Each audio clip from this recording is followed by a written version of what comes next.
Hello, everyone, and thank you for coming to Deb Chanel's 48's World, where we do another episode and recap on the bold and the beautiful. Boy, it was hot. It was steamy. It was just like you just want to go in and let have on Ridge and Steffi. I mean, they are the epitome of pure evilness. They are totally out of their minds. They are the ones that are delusional.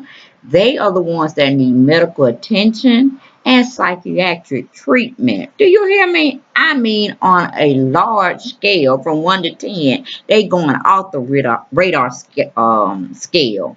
They need to be sedated, both of them, to where they cannot even stand up and have no, just very lethargic is what they need to be. Put in a coma or something, because I am so sick of them and their antics. Okay, the power players for today's episode is Steffi, Quinn, Wyatt, Carter, Ridge, Thomas, Pam, Sasha, and of course, last but not least, she made her debut back to The Bold and the Beautiful, which is no other than Caroline. They're trying to sneak in another storyline, a storyline that's going to rock or turn upside down, I should say, Thomas's love life. Okay. Anyway, we get on to that first scene where we're capping off from yesterday's episode that aired on October 4th. We have Stephanie and Ridge are furious at Eric's house, the estate that he has, that we've seen is very gorgeous, beautiful, luxurious. They're over there fussing with Carter about Quinn being in control of Eric's estate, especially while he's incapacitated. And Ridge is definitely taking it out on Carter. Then we have Quinn and Wyatt are at the hospital waiting on Pam and Thomas to finish up on their private visit with their friend, family member, as well as granddad Eric. And Quinn is anxious about getting back inside to be with him because she has this feeling that Eric could wake up anytime soon and she won't be there when he does, and that makes her kind of antsy. And Wyatt is trying to ease her mind with it all and trying to reassure her that the doctors and nurses will alert her if something immediately changes. But she's still on pins and needles. She wants back in, I guess, to lay on her husband's chest and, give him the feeling that she's there. She's supporting him. She's fighting for him and their relationship. Okay, then we have Thomas and Pam are visiting Eric at the hospital. Thomas is being extremely emotional with his grandfather. He's asking Eric to come back this way in our realm of living so that he can also teach him teach his son, Douglas, how to be a very good man and human being. And he's just such the role model that he wants his son, baby Douglas, to grow up and, emulate in some ways. Thomas is being very, very remorseful for his actions of putting his granddad in that predicament. Okay, then we have Thomas leave so we have Thomas leave so Pam can have her alone time with Eric. Pam's still talking about them.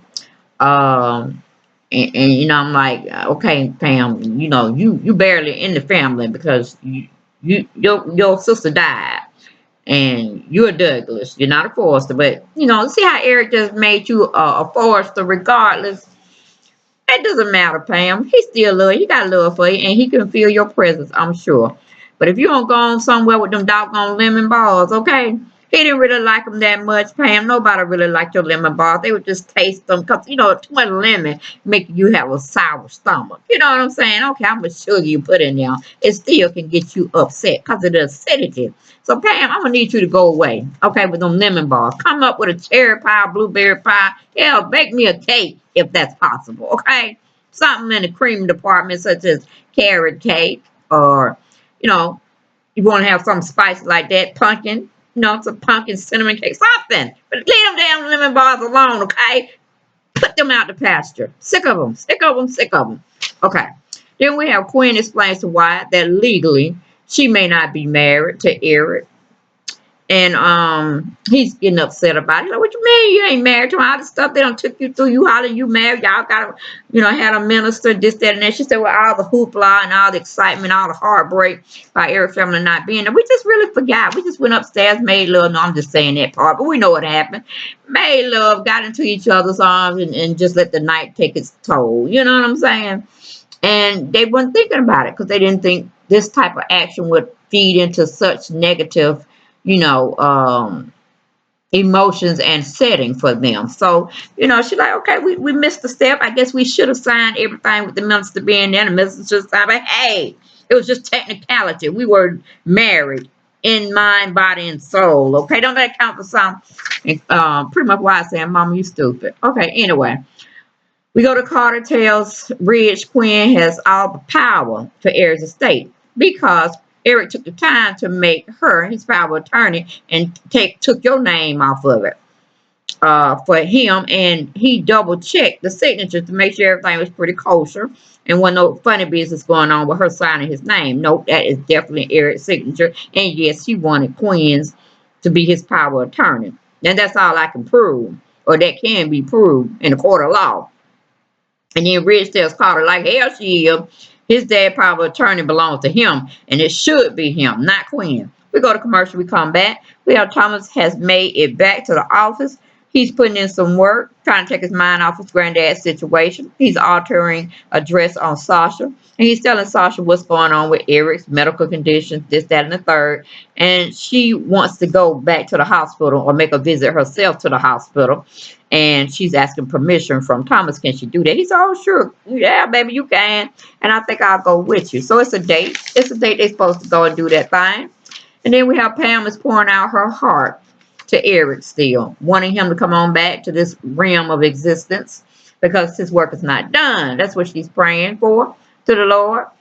And Pam, you're going to get your wish because Eric can't die like this. Nah, he got too much life still in him to play this part of Mr. Forrester, okay? The patriarch of the family. Then we got Wyatt is explaining to his mom, Quinn, she doesn't have a leg to stand on legally. But anyway, Quinn saying, talk to our lawyer, see what he can do. Help your mom out here. You weren't there for my wedding. You weren't there for our relationship, me and Eric's. So guess what?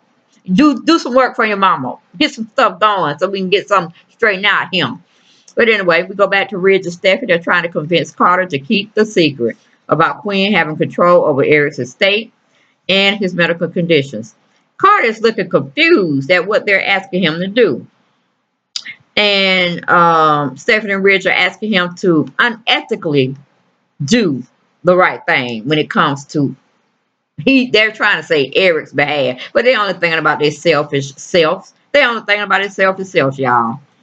They are asking Carter to put his bar license on the line to conceal the truth from Quinn and from the rest of the family, pretty much. Very unethical type of behavior that is going on in this scene. You know what I'm saying? I'm like, Carter, you worked all that time, all that hard work, and you trying to, make everybody see the judicial system can work, just as long as you work inside the laws and the rules and the regulations. Now you trying to let these two nuts, who definitely need to be certified and in a mental institution, and should be checked out by somebody to have power of attorney over their behinds because they done lost it. And you finna go right down that miserable lane into the depths of hell with them. Okay? And you're not going to have a leg to stand on legally trying to get your license back from the Bar Association for what you're thinking about doing with those two clowns. Okay, we go to commercial, we come back. We have Sasha's letting Thomas know she's there to support him, and he likes that. Then who walks in the door but none other than Caroline with their baby boo thing and surprises him and saying she's home. And Sasha's looking and feeling some kind of negative way about that situation. And Caroline rubs it on in a little further.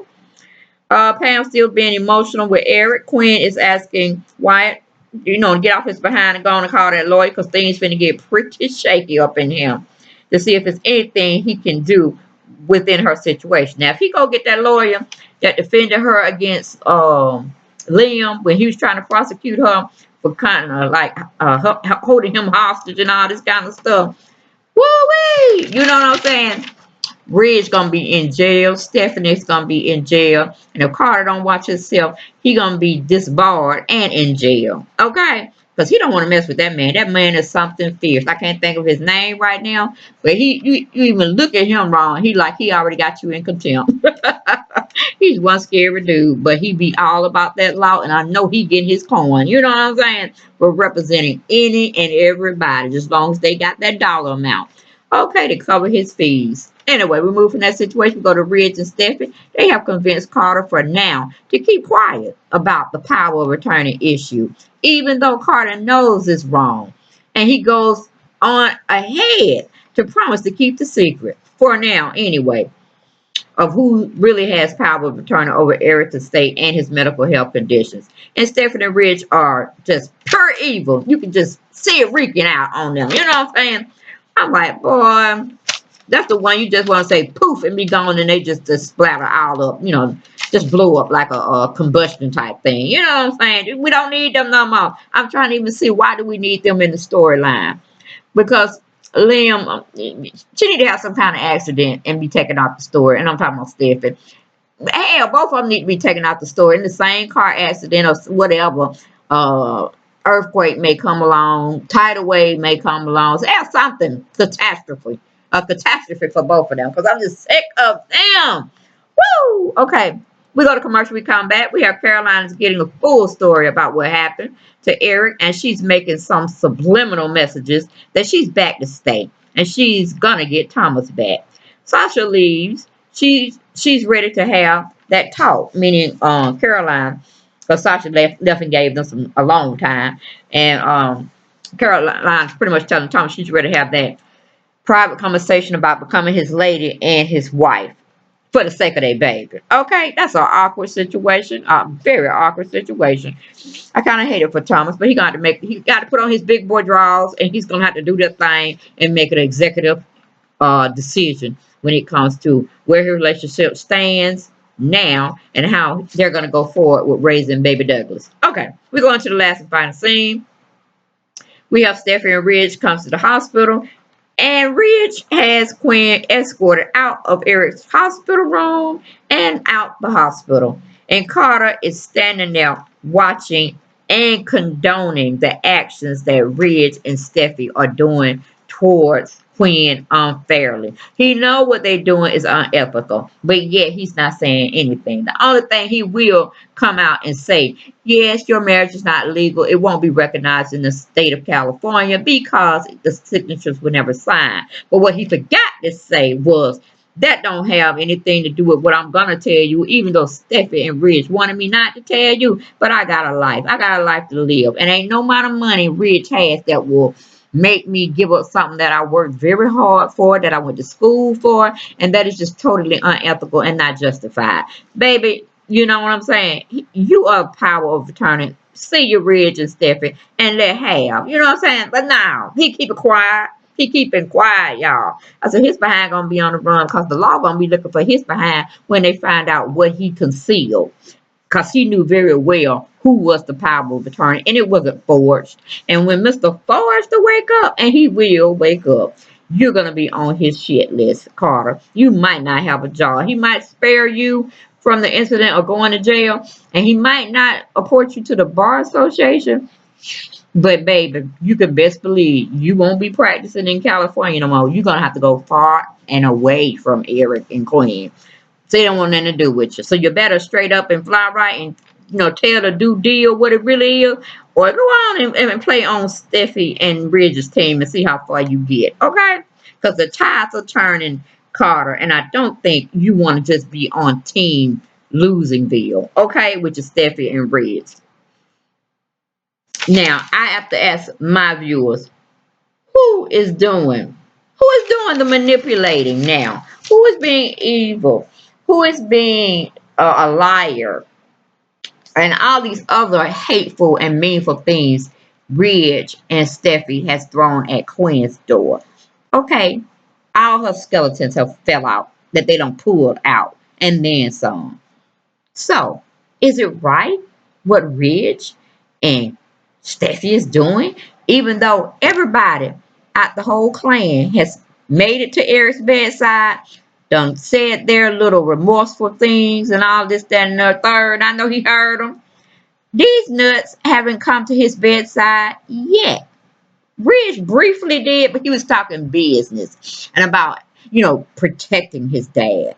No, somebody uh Eric needs to be protected from Steffi and Ridge's behavior and demeanor. And they definitely don't need no power of his estate or control of his estate or his medical health conditions because they're crazy. They are certifiable. The writers need to write something. And I'm telling you, because I'm tired of these too. They need to be burned at, girl, they need to be burned at the bottom of their feet. And nobody, don't let nobody just let the flame. Just let it go a little bit so it can burn their feet a little bit so they can see how much terror and how much harm that they are doing to Eric. He could just go on and die from the incident that this happening now. Woo! I'm like, too much, writers. Y'all need to give me a reprieve. I need to have them taken care of, silenced, taken out for a while, banished, dethroned. Okay. Anyway, y'all, this was my take, my viewpoints on the Bold and the Beautiful that aired on October the 5th, Wednesday. I will be back tomorrow, God willing, and giving y'all more of my take. Okay, blessings. Bye bye.